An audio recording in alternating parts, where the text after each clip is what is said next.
మన ఇంటి లోపల గోడల పైన మన తాతలు ముత్తాతలు వాళ్ళ ఫోటోస్ అంతా మనం వేసుకొని ఉంటాం. On the walls who hang the photos of grandfathers and great grandfathers.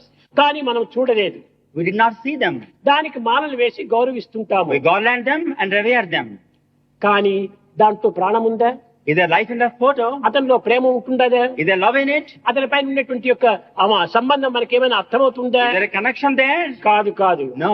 అతను మన ముత్తాత అనేటువంటి అభిమానమే దానిని ఆరాధించటం. It is a feeling that is a grandfather that prompts you to worship. అభిమానమే లేకపోతే Without that feeling, దాన్ని మన ఇంటిలో ఎందుకు పెట్టుకుంటాం? why should we keep it in the house? అదే విధంగానే ప్రతి దానిపైన కూడా ఒక అభిమానమే, అణుశక్తి యొక్క ఒక అనుమానమే, ఒక విధమైనటువంటి అనురాగమే మన యొక్క నిజమైన భక్తి. This affection, sublime affection, is called devotion. అణుశక్తి యొక్క విశ్వాసమే మన యొక్క భక్తి.